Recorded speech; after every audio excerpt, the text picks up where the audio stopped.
Sunday. Ain't no shame, but there's been a change.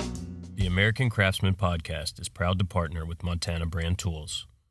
The West was built by people with strength and great pride in their workmanship. It was a necessity that early settlers of Montana have a strong will, a resilient character, and great determination to tame the rugged landscape while adapting to its dramatic climate. That spirit, made in the USA pride and craftsmanship, is alive today, both in how Montana brand tools are manufactured and how they perform. Montana brand power tool accessories are manufactured utilizing proprietary, state-of-the-art CNC machining equipment and the highest quality materials available. Montana brand tools are guaranteed for life to be free of defects in material and workmanship because we build these tools with pride and determination. Montana brand tools are manufactured by Rocky Mountain Twist, located in Ronan, Montana. Montana brand's heritage comes from a long line of innovative power tool accessories. Use coupon code American Craftsman for 10% off your order at montanabrandtools.com. Episode 39. It is episode 39. Got it right this week on the page, and last week. Welcome to the show. Yeah, welcome everybody. Can you believe it's a short week for us? I know. This is totally throwing me for a loop. Yeah, we don't really take off. No. But we took off for Memorial Day. Yep. And if you guys don't know, we've mentioned it, but we record on Tuesday, and Jeff will get everything uploaded by Wednesday evening. Yeah, last week I just put it up on Tuesday because I had it ready. Yeah. This way I feel like I can put it out early if I want, but if not, it'll just be Wednesday. Yeah, because we used to shoot on Wednesdays back in the shop. Yep. Now we're in this fancy studio in your basement. Illustrious. Well, I don't know about you. I could use the beer of the week right about now. Yeah, bring it on. Let me see. Get the camera opened up. We'll shoot. Yeah, Jeff's shooting B-roll now. Yeah, I'm not going to shoot it in 4K because I only upload to 1080, so it doesn't even make sense. Yeah. So.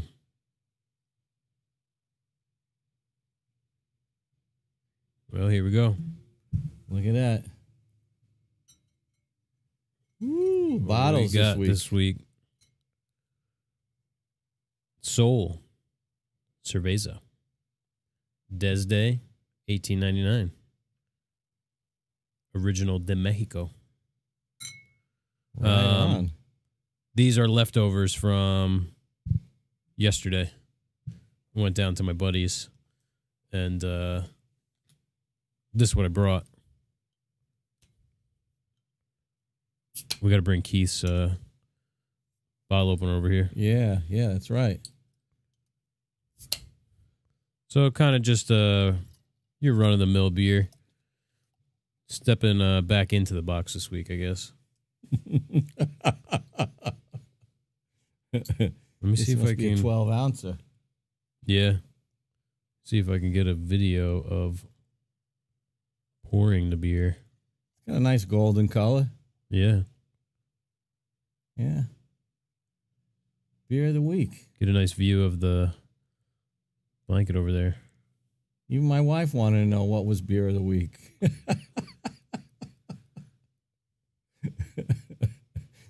Trying to show a little interest in what her husband does for a living. At least for a hobby. Right. As long as the check comes on Friday. Cheers. That's her main concern.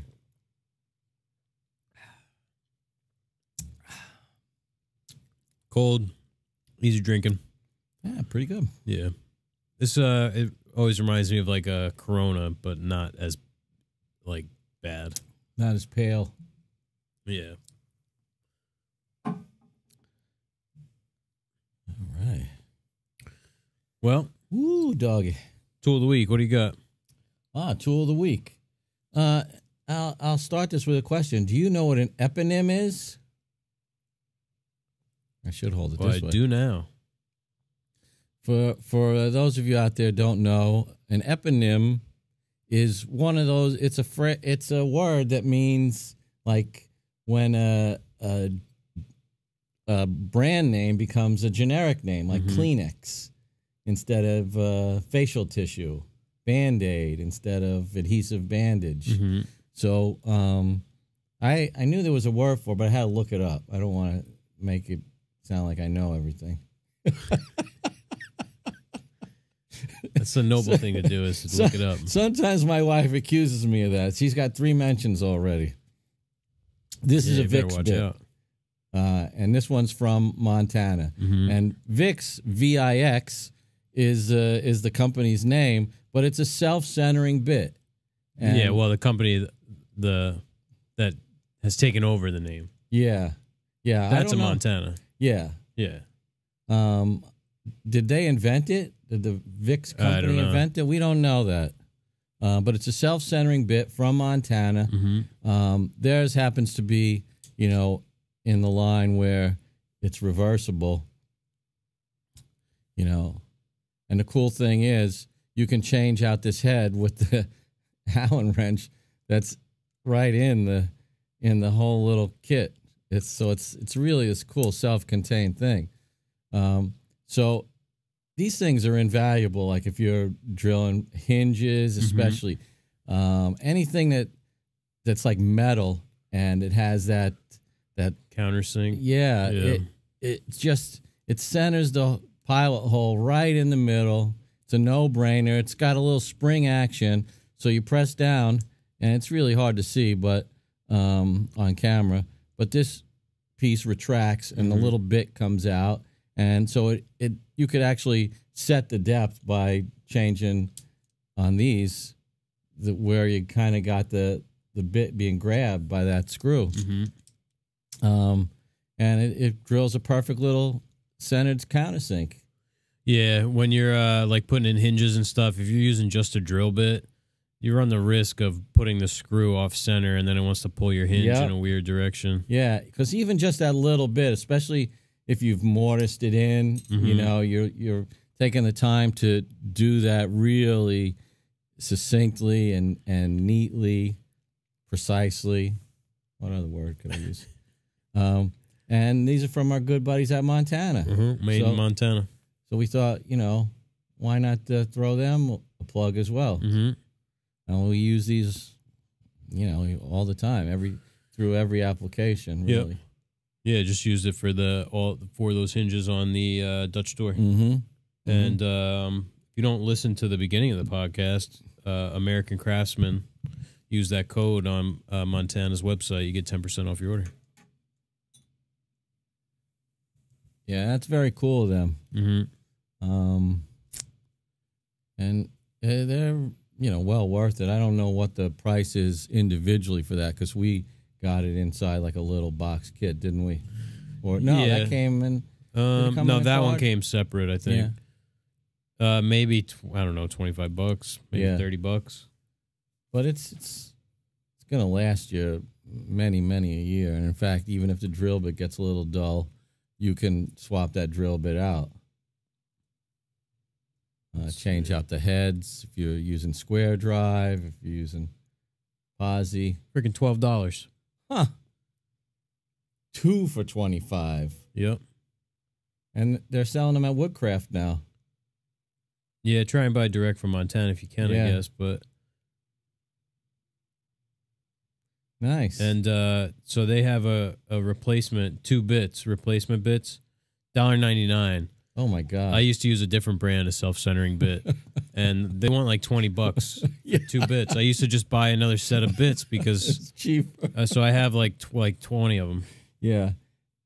And that's a number 8, so it's good for number 8 screw. But, Yep. So you get it sized for the particular application. Mm-hmm.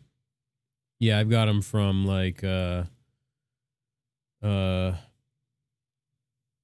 1/32, maybe from 1/16 all the way up to big, like 10 millimeter. Wow. Yeah. Like no, not 10 millimeter. What's a Euro screw? Oh, that is pretty big. Yeah. Is it 5 millimeter? That's 5 mil. Must be 5 millimeter. So that's what, 3/16? No, it's bigger than that. Yeah. Well, 5 mil is because that's the size of those little shelf pins. Yeah. Oh yeah, no, it's bigger than that. It is. Yeah. You know the Euro screws? Yeah. Yeah. That's not 5 mil. I don't think so. That's bigger than that. Yeah. Yeah. We ran across those Euro screws over in Long Branch. Yeah. I mean, if you're on the 32 millimeter system, they're good, but Yeah. if you're not, then they're not. Got some good questions this week. All right. Not our headiest episode, but decent. I like that word. Didn't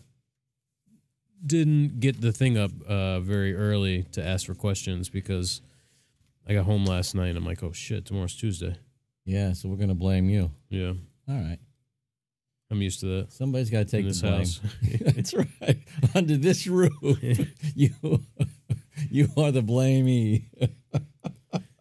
Got one from our buddy Dave Blugerson on Instagram. Would you guys consider yourselves old school or new school? That's a great question. Wow. I would for me, I'd say I'm closer to old school, but not so old that I'm using all hand tools. Mm-hmm. Mostly old school in my mentality and approach, and new school. I'm very receptive to technology and all those other things that will benefit our work. What about you? Yeah, I mean, I'd say that I'm definitely a mixture. I really have no choice but to be new school. Mm-hmm. But definitely, look at everything in the past, and if it's valid, it's valid. It doesn't matter when it came from, what I mean? So whatever's best. So definitely we use a combination of old school and new school techniques and schools of thought. Yeah, if it's well done, it doesn't go out of style. Right. And just even things like this podcast, posting on Instagram, what else? Things like the domino. Mm-hmm. This is all part of just being present in the year 2021. Yeah, I mean, we knew people who were like totally resistant to change. And if you want to stay relevant, then good luck, acting like that because I mean, at this point, if you're actively resisting some of these things, it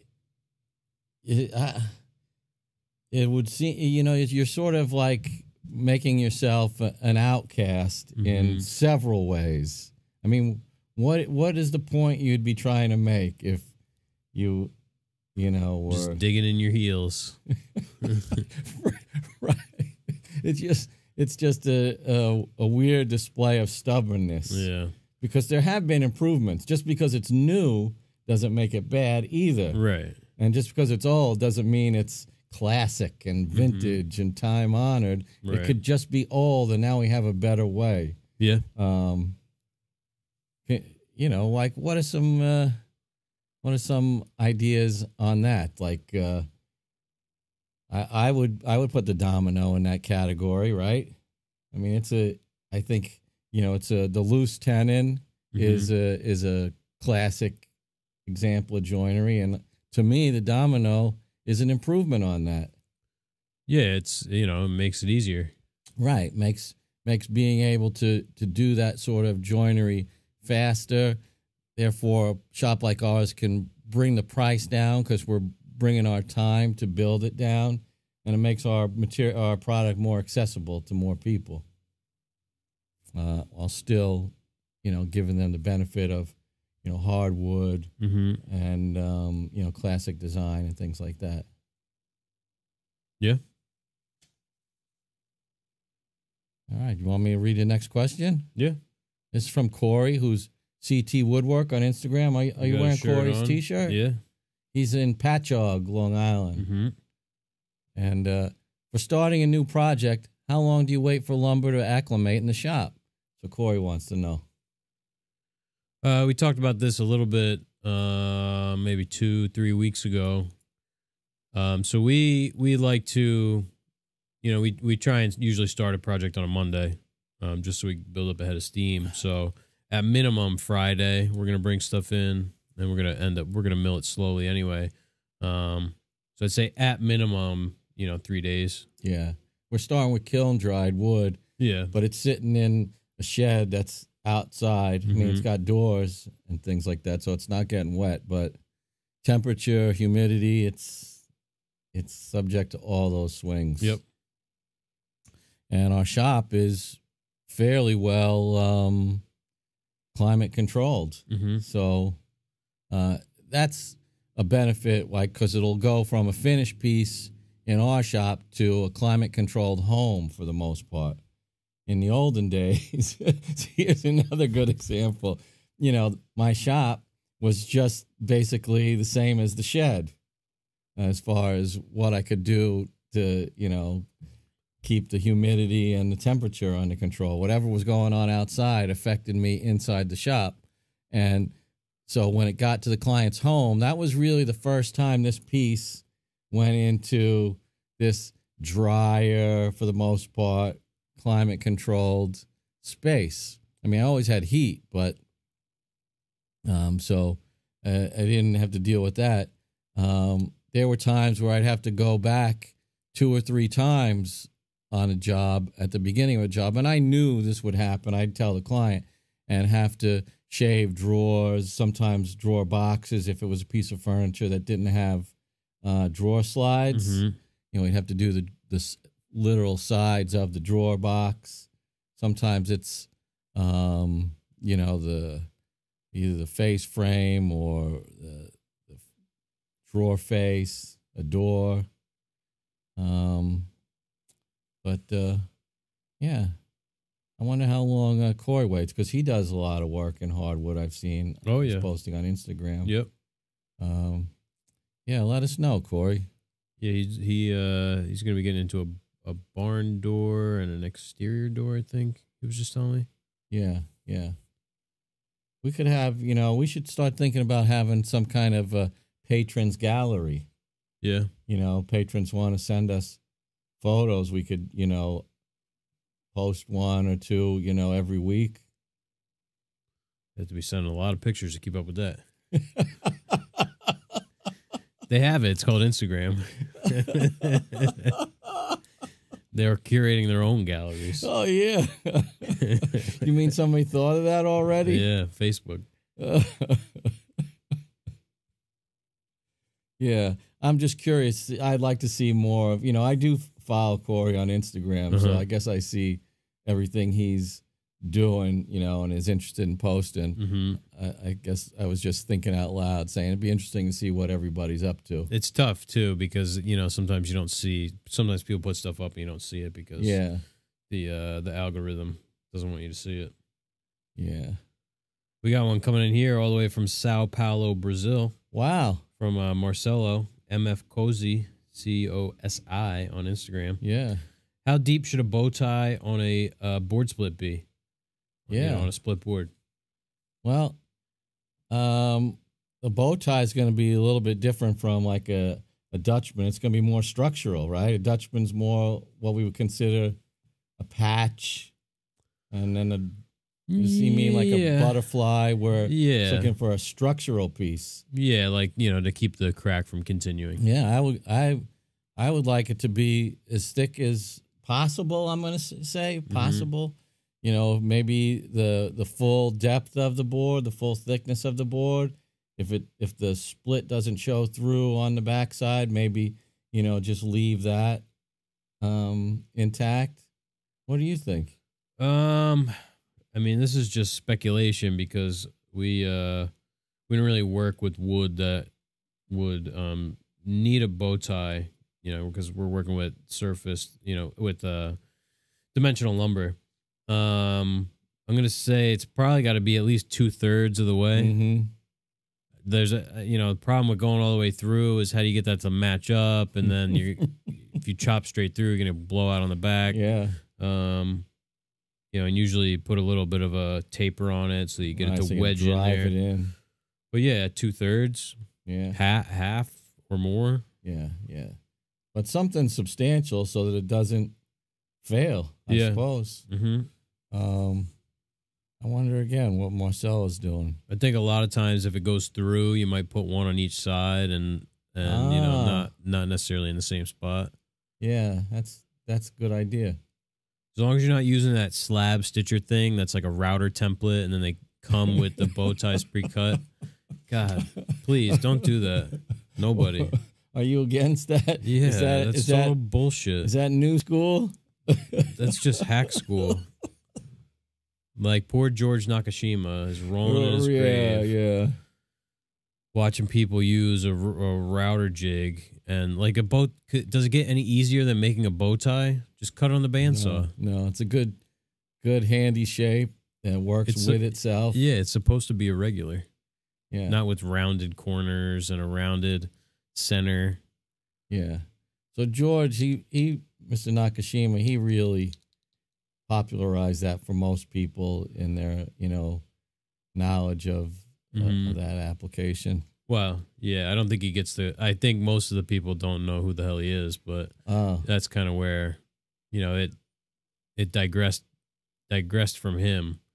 He did it, and I don't know who did it before him, but, George Nakashima made it a thing, and then it got co-opted by all these other people, and then now everybody knows what it is. And so I think half of these people don't even have any clue who George Nakashima is. Yeah, well... Because I know real furniture makers who don't know who George Nakashima is. Yeah, he's...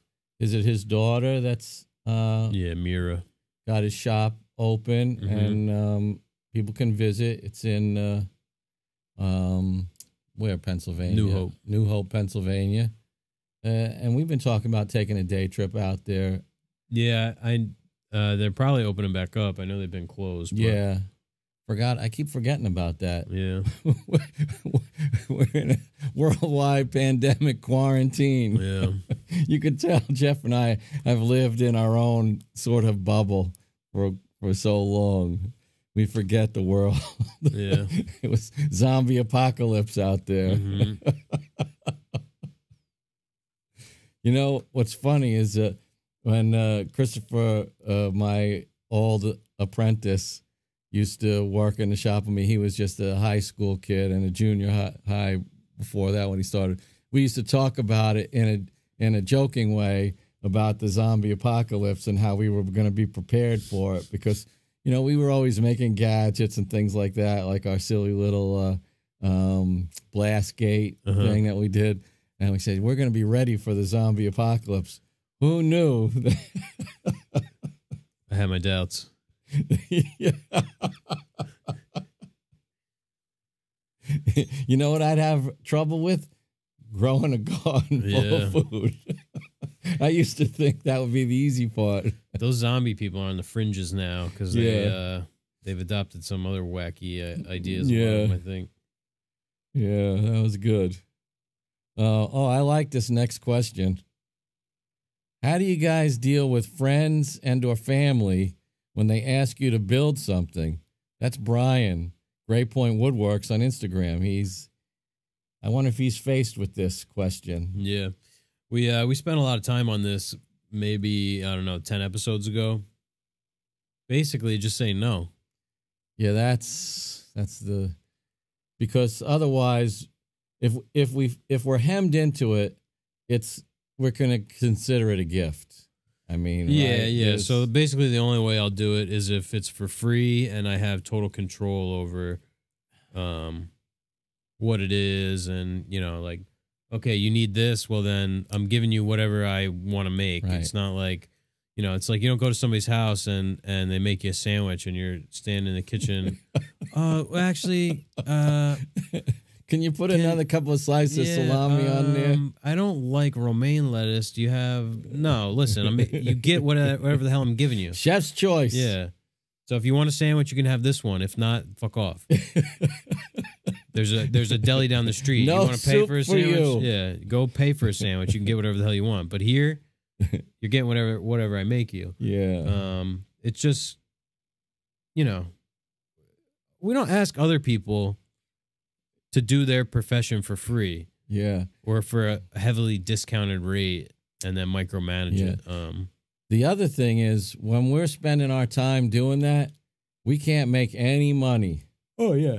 I think that's the part that escapes most people asking for a favor, because if we spend even a day doing something, that's a day's pay that we are not earning on top of gifting out something else. Right.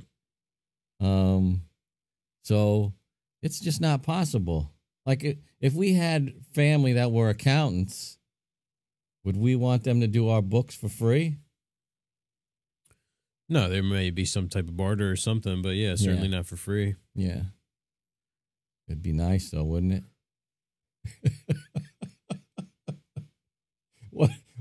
What can we use? what do we not? I have a very small family, so yeah. I mean, most people out. don't have anything to offer, anything tangible. So that's why we're like, we would be rock stars in that world of bartering with the family, wouldn't we? I don't know. People would want all sorts of things. You know, Jeff, I could use a new kitchen. Yeah, they do, but what the hell? Can't do anything about it. Yeah. It'd be fun to hear some stories from the listeners about their experiences. There you go, Lou. I'm yawning. There comes the first yawn. How many minutes in? 25. Wow. I am tired today. That was all that heavy partying this weekend. Yeah, I had drank 5 beers yesterday. It was Memorial Day, and I did see a little short story. There's this football player on the Steelers, I believe. His name's Villanueva. And he was I guess he might be in the reserve now, but he was an active duty military before he was a football player. And one of the things he said in this vignette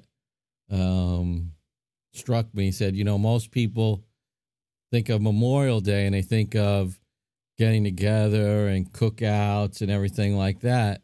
But if you served in the military, it means a completely different thing. And he's right. I didn't even think of it. I don't even really know when Memorial Day shows up usually, because I'm not driven by that kind of schedule, like where's my next holiday coming. Yeah. And I felt a little bad. Yeah, and, you see everybody on Facebook posting stuff like that, saying, remember the reason behind. And then you got people like, Happy Memorial Day to my father who fought in the Korean War, and he's 85 years old. I'm like, you obviously don't even know what the hell Memorial. He's still alive. Right. So some people are just totally clueless. They confuse Veterans Day and Memorial Day. Yeah. This will tell you a little bit about how things have changed. My grandfather fought, I guess, in World War I. For the U.S. He came from Italy, and back then, and this is the story I was told, he got citizenship by joining the army, and then once he had citizenship, then he brought his family, like my grandmother and my mom came over after the fact, and I went out to see his grave marker. He has, one of those white military markers. It's out in Long Island.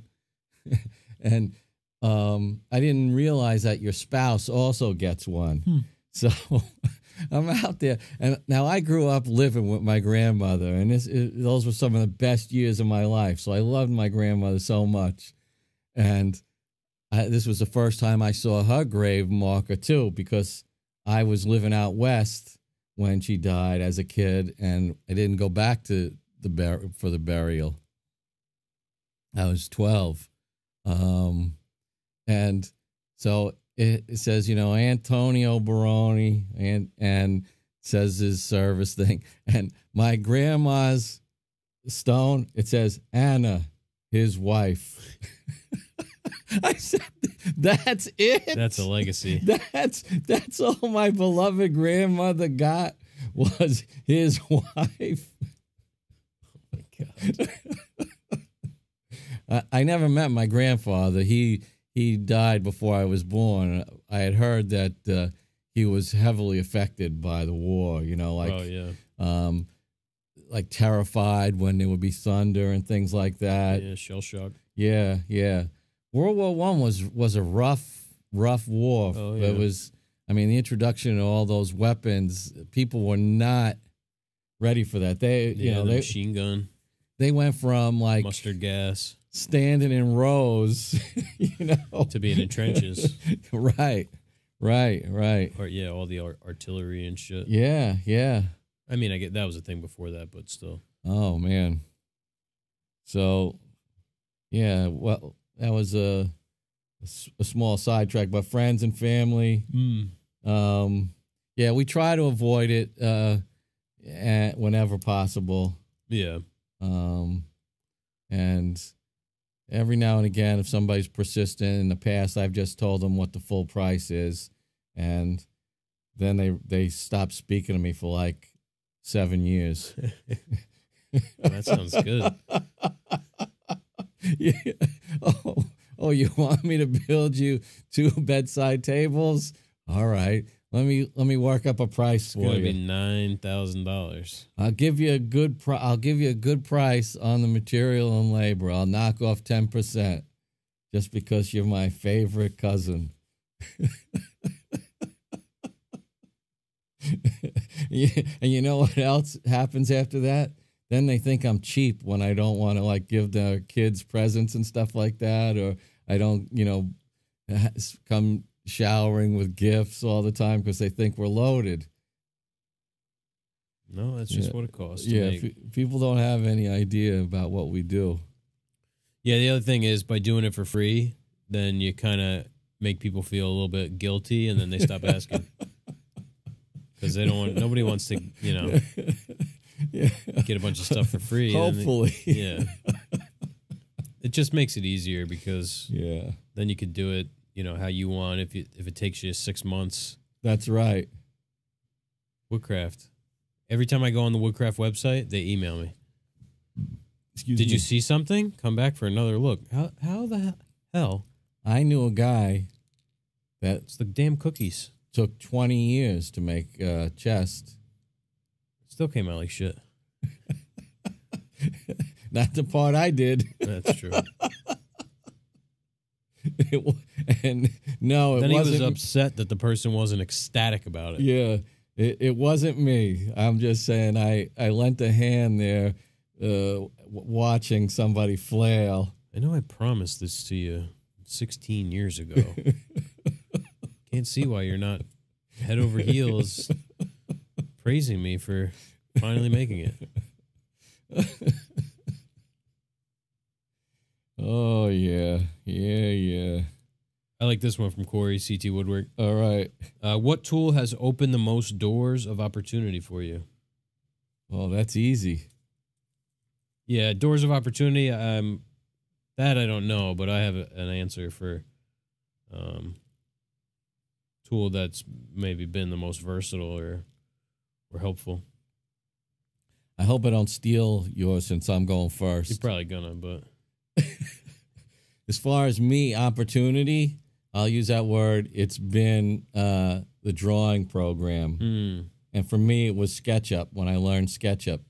That's a good one. I wasn't thinking of that. Because it changed entirely how I could present this idea that I had in my head. And previously, I would make these really elaborate drawing sets in 2D, in 2 dimensions, because I have a background doing that.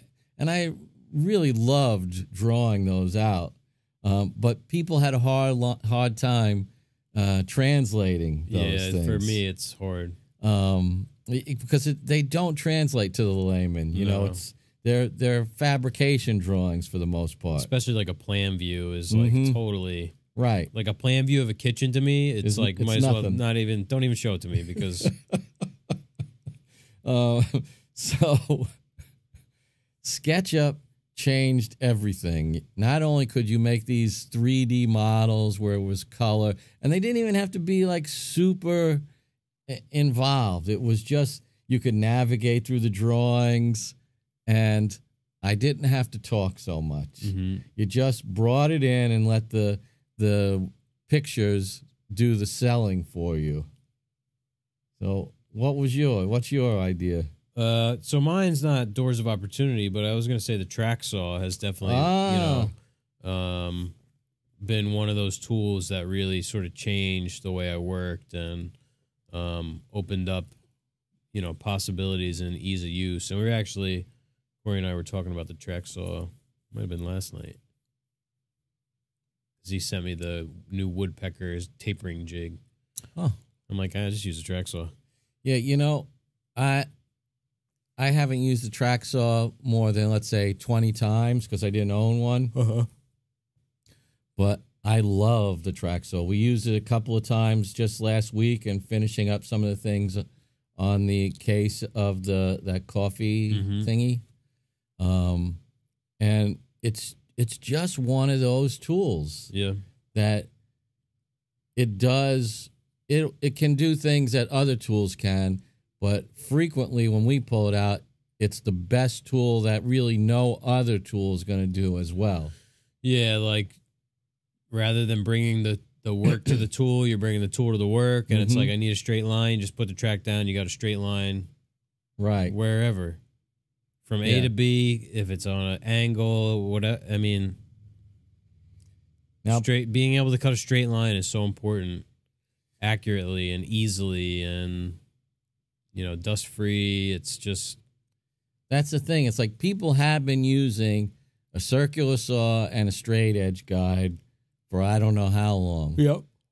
But this isn't that. It's so much more evolved. Yeah. But it's simple still. It's not complicated. No. It's used it to cut the half laps in the doors. For the Dutch door. I mean, just breaking down plywood, ripping plywood down the middle so that you're not trying to bring a piece into the shop that's 48 by 96. Like just having a 24 by 96 or whatever, a 48 by 48, something. Right. It just makes it so much easier. Yeah, I love the track saw. The dust collection on the Makita that you have that we use in the shop is nearly complete. Yeah, it's good. We use the Festool tracks or those Makita tracks. Makita. I had a Festool. That's right. I had Festool tracks. I had a long Festool track that I used with my Makita. That's right. And that thing's awesome. So, we have two good answers. The 3D drawing program, which is everywhere now. Yeah. We also started using, I shouldn't say we, the royal we started using Fusion as well. Yeah. I can't even do SketchUp now. No. Because I'm too deep into the Fusion. Yeah. But the drawing programs, they change everything. All right. So we got this next question. I guess I'm going to read it. This is a long one. I better take my time. So this is from Powell Gottlieb. Is that how you? Powell, Pawel. I think that's how you would pronounce that. It's either that or Pavel. I mean, I know people named Pavel. It's with a W? I think sometimes like the in some languages it has that kind of sound. But don't quote me on that. So he's one of our patrons, and we should know how to pronounce his name. Maybe we can get some phonetics on that. Yeah, it's been a topic of conversation. You got to let us know, Pavel. All right. Pavel. So here it goes. Hey, guys. I'm building this little table with a couple of drawers. It's to be used in the kitchen, and there's some potential for moist utensils to be thrown into these drawers. What type of finish would you recommend? I used hard maple for the sides of the drawers and a 1/4-inch thick slide-in poplar panel for the bottom. My biggest concern are the bottoms. Would you finish both sides of the bottoms or only the interior one? Would it be an option to not finish them at all, except for the front face? I would like for it to look nice, but don't mind minor imperfections. I don't have a sprayer. One more thing, not a big deal, but if I had a choice, I'd prefer to somehow stain these poplar bottoms just to hide green parts. You know, I'm going to have to pat myself on the back reading that one. I must have had my Wheaties this morning. I'm usually fumbling and a bumbling through a question like that. Yeah, so this is a tough one. I don't know of many like stains that are finishes too. You know what I mean? Like a stain isn't really a finish; it's a stain. So if you're looking for like a one size fits all, like a Rubio monocoat is going to be a stain. That's also a finish. But I would say any kind of rub on finish. You know, a wipe on poly or a tongue oil or a varnish. Just something that you can wipe on because it's, you know, it just makes it easy. It's a drawer. Doesn't need to be a perfect finish. It's going to get beat up. So yeah, maybe see if you can get some kind of tinted wipe on or maybe try the Rubio. You know what I think about the green parts?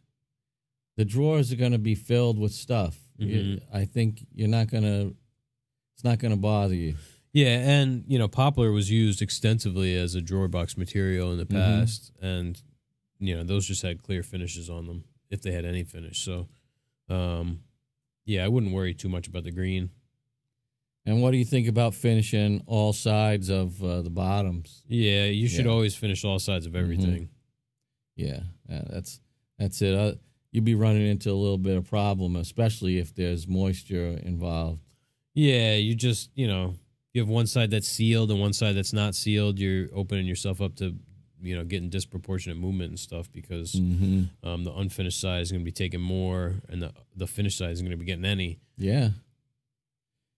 So sounds like we got all the questions answered here. Let's go through these. What type of finish would you recommend? Check. Does he want to finish the bottom or just or both sides? Check. We got that. And the green. Check. Yeah, don't worry about the green. Yeah, don't sweat it. Don't sweat the small stuff, Powell. All right, thanks for the question. Yeah.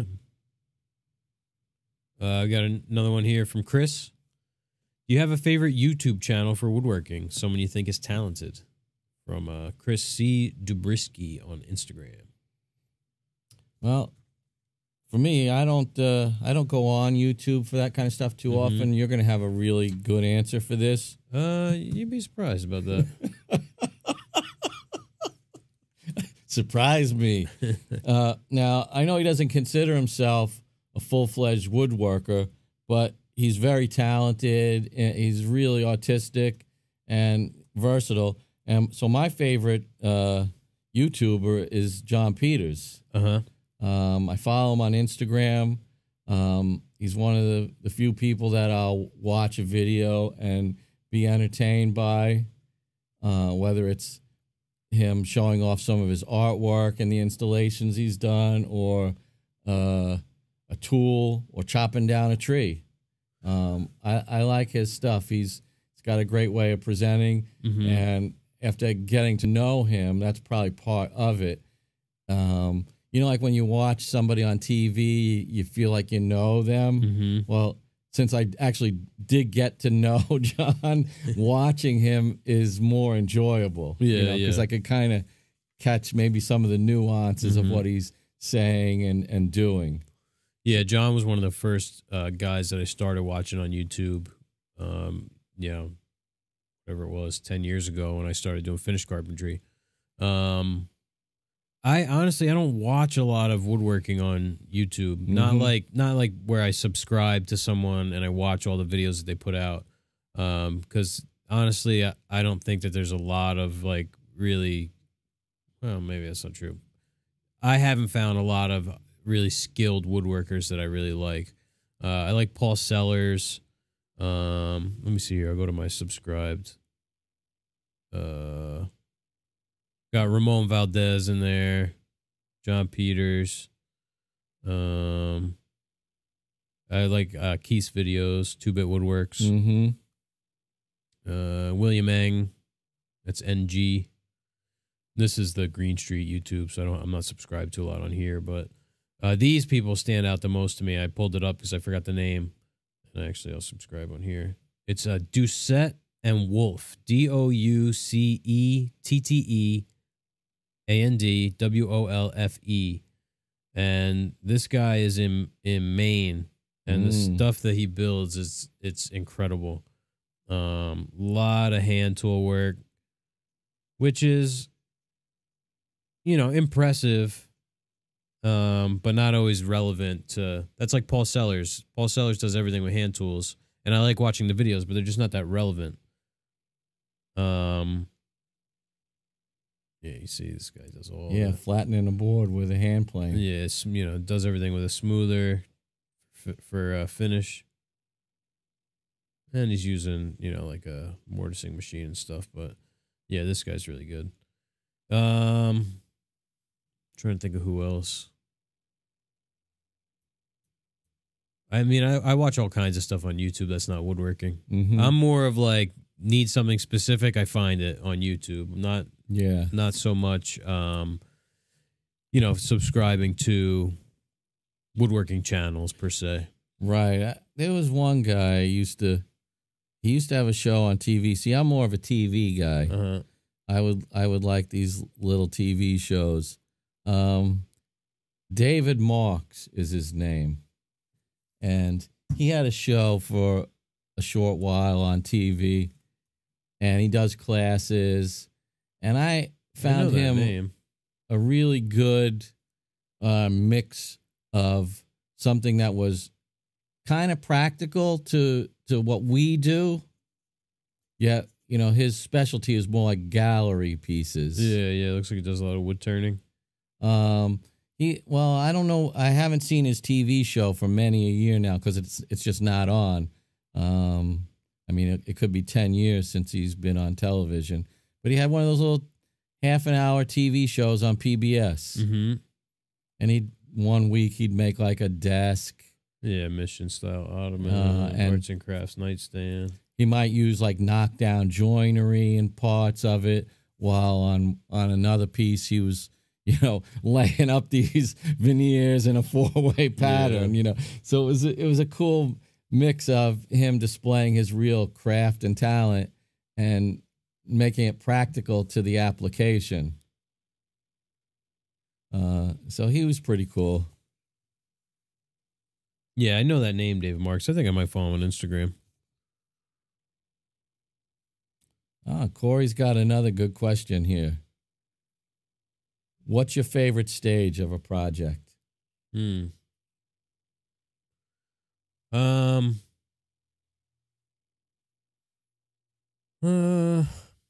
don't know. I mean, I think it varies by the project, but typically it's like that, not the beginning, but like after things get milled, and then, you know, when you start getting into the fabrication, that's kind of what I like.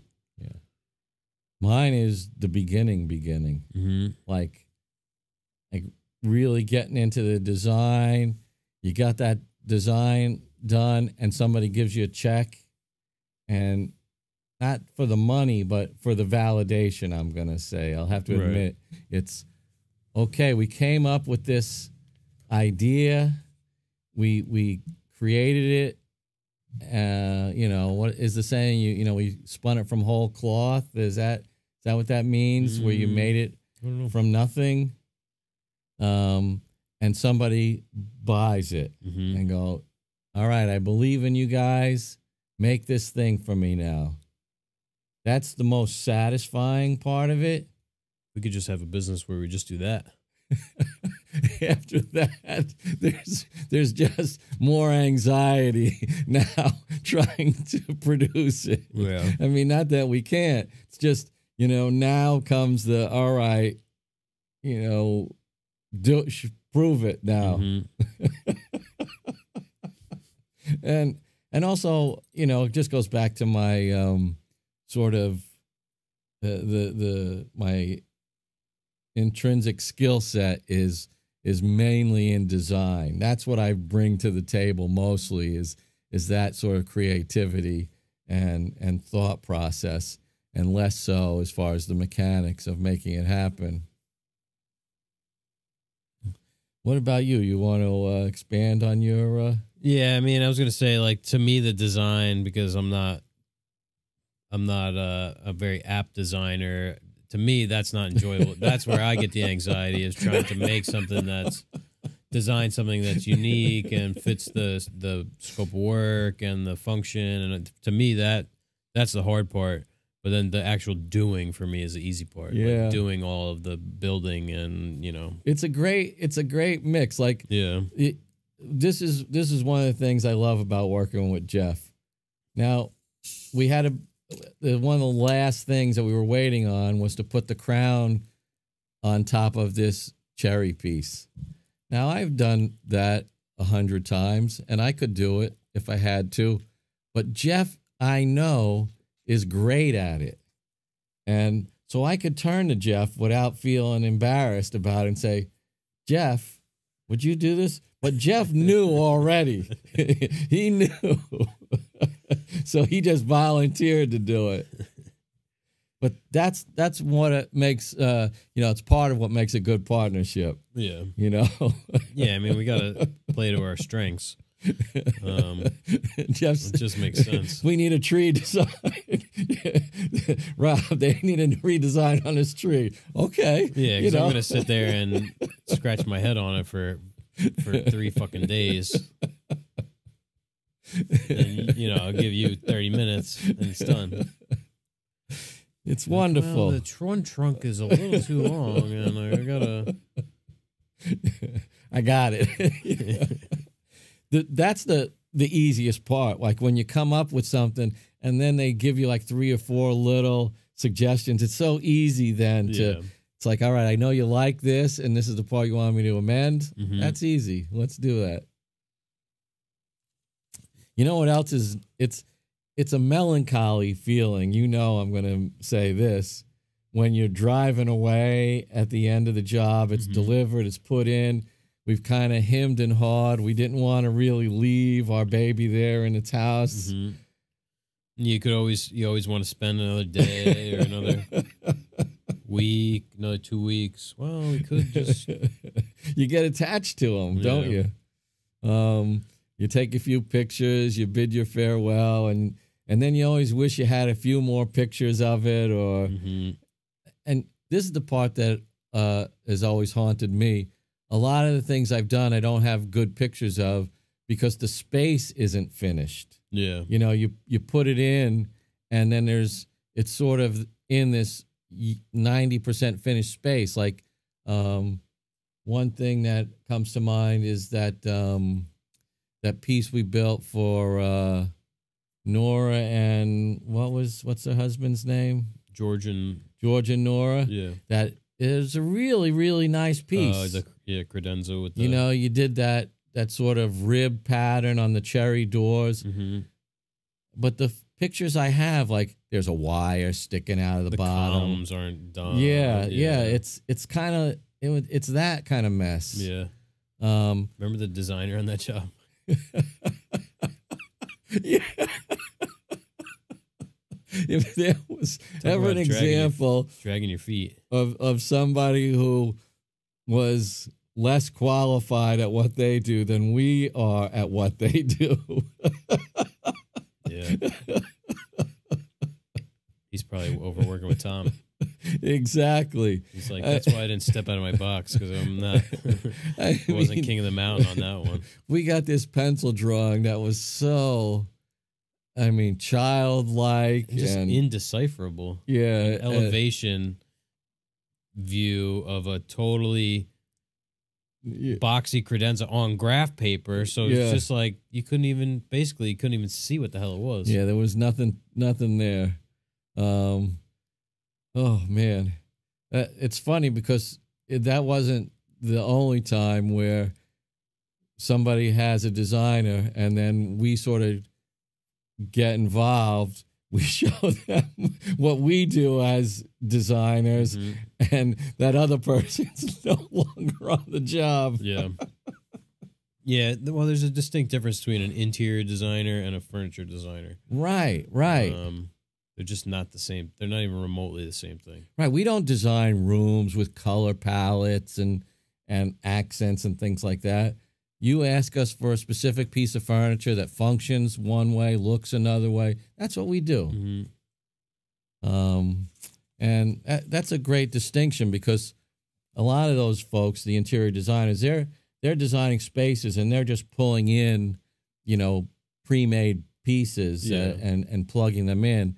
And when they're asked, because they do these inspiration boards where we got this tile and this paint and then this table. Well, that table already exists, so you don't need us. Right. If you want something that doesn't exist and you want somebody to design it to fit with all this other shit that you picked out, that's when you need us.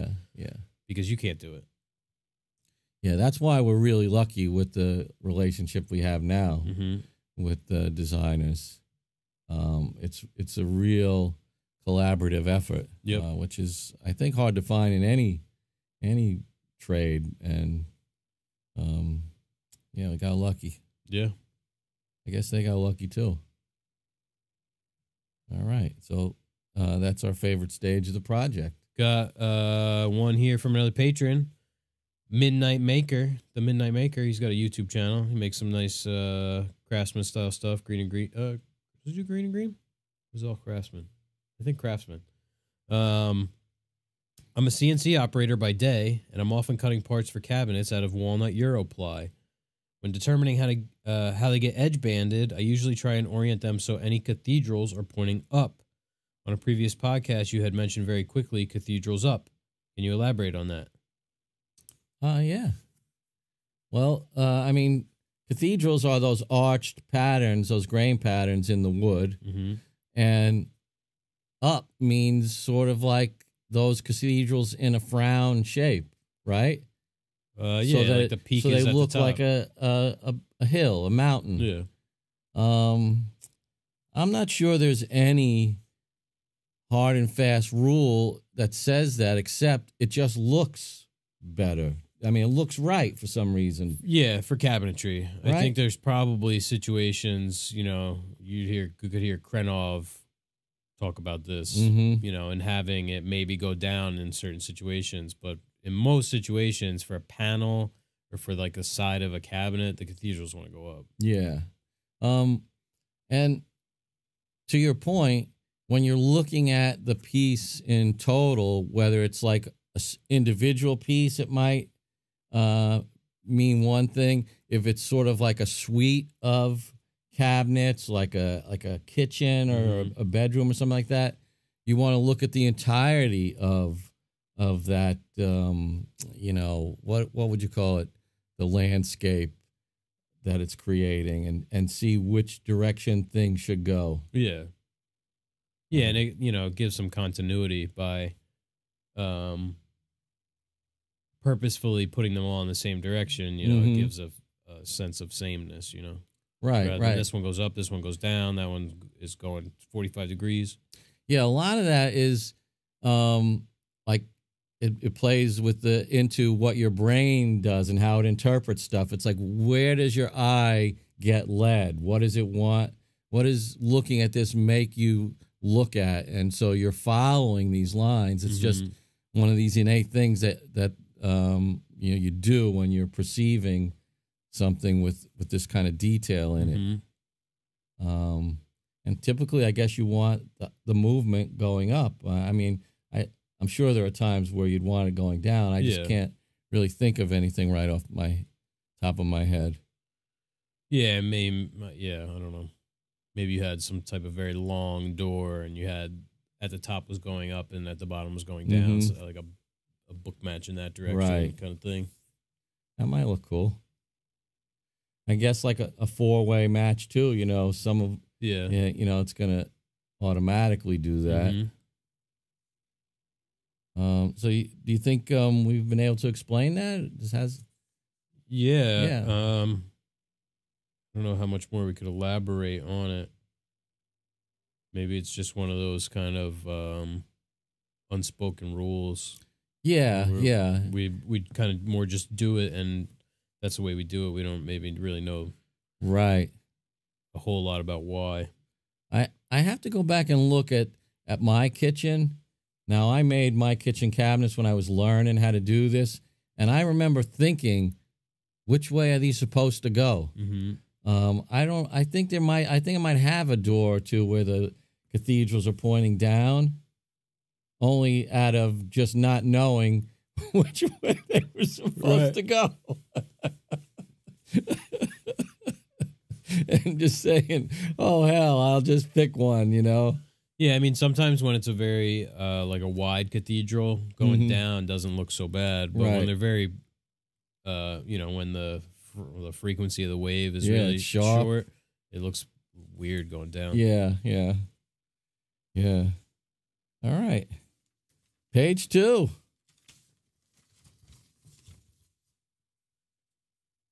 This is from Jerry, one of our patrons, GA Woodshop on Instagram. What size lumber are you normally purchasing? If your doors are 1 inch, are you buying 5/4 or 6/4? So that when you mill it, you can get to 1 inch. I'm asking because back in the day, I'd buy 4/4 wood and be able to mill it to 3/4. But now 4/4 wood is already almost 3/4. So I have to buy 5/4 stock to be able to mill it flat for 3/4 stock. I know I have been out of the game for 15 years, but that's a big change. Well, I haven't been in the game for 15 years, so I can't speak to what it was like 15 years ago. But, we're buying 5/4, and it's coming in at 1.25 inch, 1 3/8 sometimes. But this is full rough stock. So you might be buying 5/4. You might be buying, let's say your 4/4 coming in at 7/8. Maybe you're buying skip planed, and it's they already took an 1/8 inch off.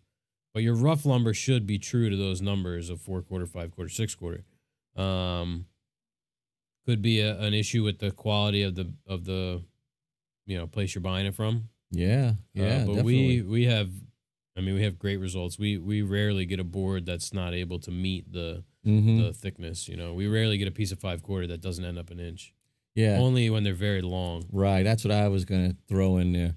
I would say it sounds a little bit like maybe the quality of the lumber, because you really should be able to mill the rough stock, to what it's intended to be. Yep.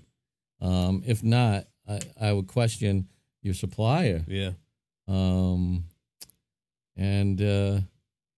That's it. So we're always buying 5/4 as our base wood. Yep. So we can get that inch. Yeah, we get 4/4 for drawers, for panel material occasionally, depending on if it's going to be like what the hell am I trying to say here? Like an end panel, we'll make the frame and styles out of 4/4 sometimes. Yeah, so that it comes out 3/4 of an inch. Yeah, like if it's a book match panel, we're not using 4/4, but so it's mainly 5/4 and 4/4, 6/4, 8/4 for tabletops, countertops, shelves, that kind of stuff. Yeah, specialty items. Door, big interior, exterior doors. Yeah, we got that 8/4 in there recently.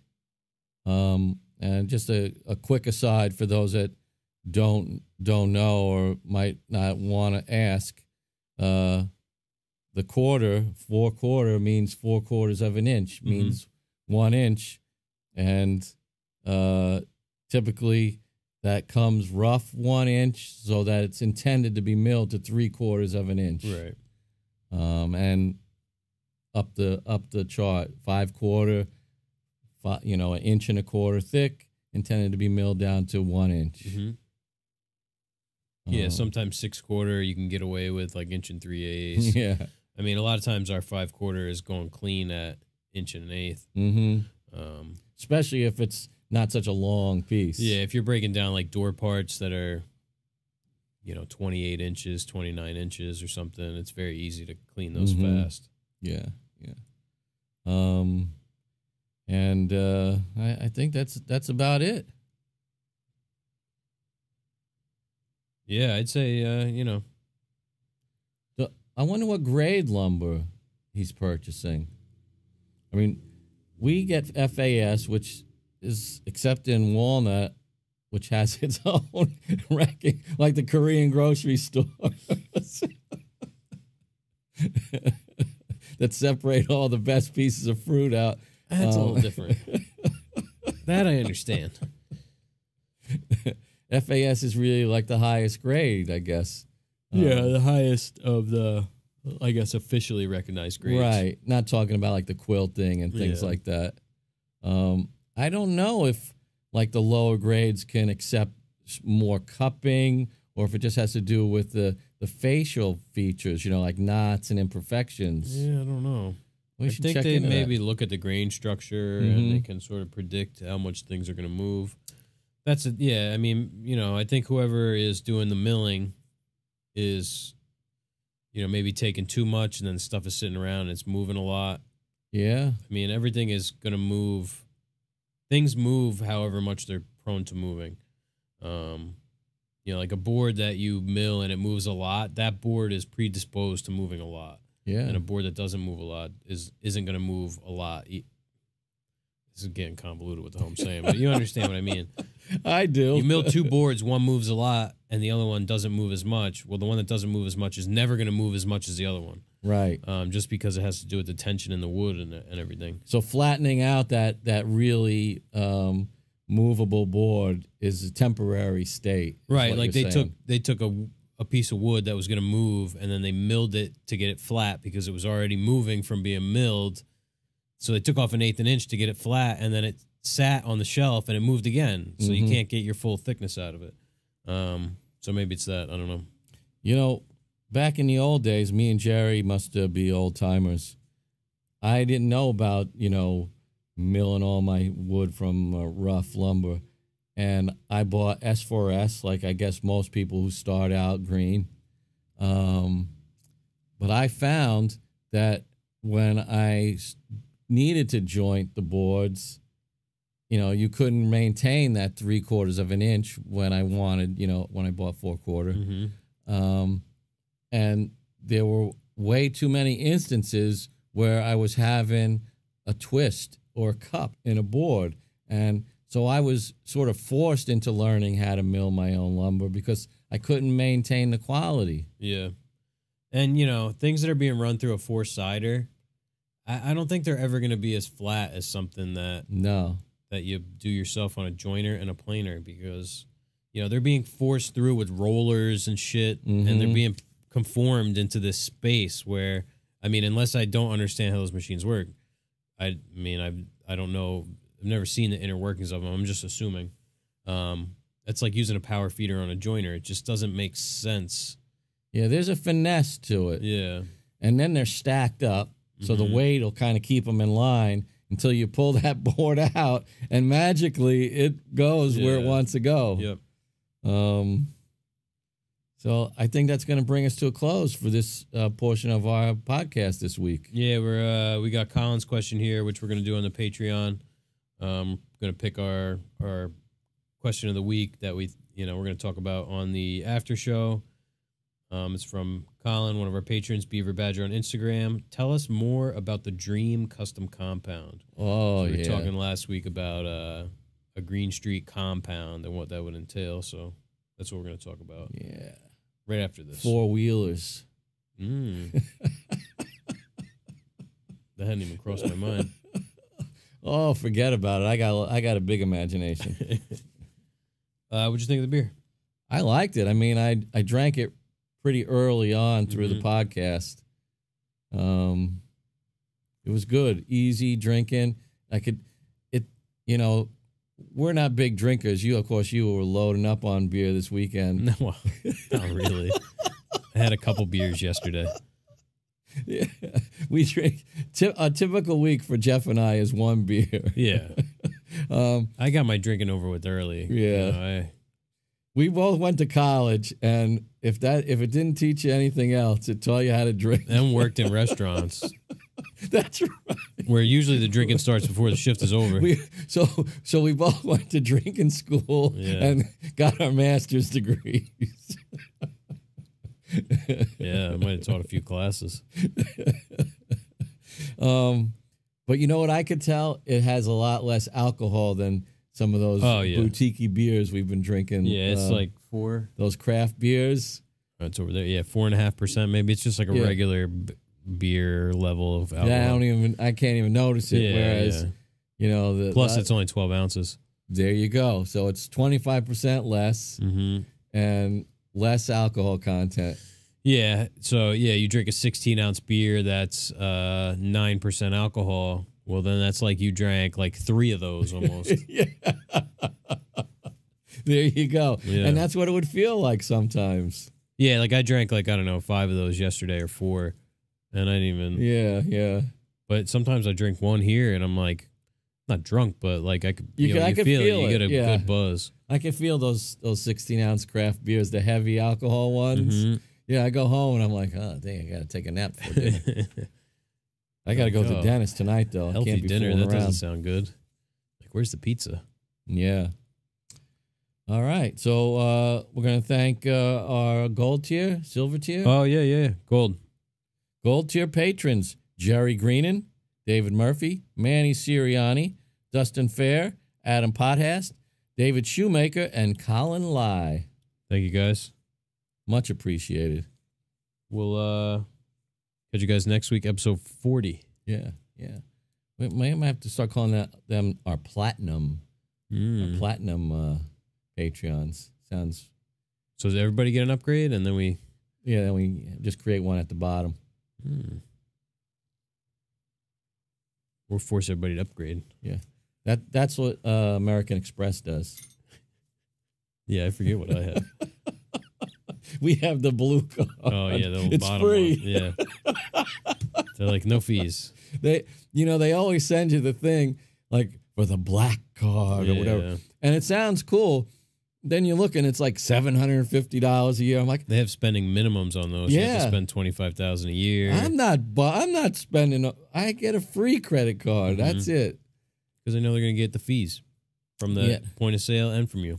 Yeah, so that that's where we're very much alike, and that's why we can do what we do and kind of maintain our stubbornness when it's called for in the craft and all this other stuff, because we're not out there frittering away money on black cards. No, not at all. Yeah. Tools maybe, but yes, we're big tools make money. That's it. Tools of the trade, baby. Yep. All right, everybody have a great week. Hasta la vista. Ciao.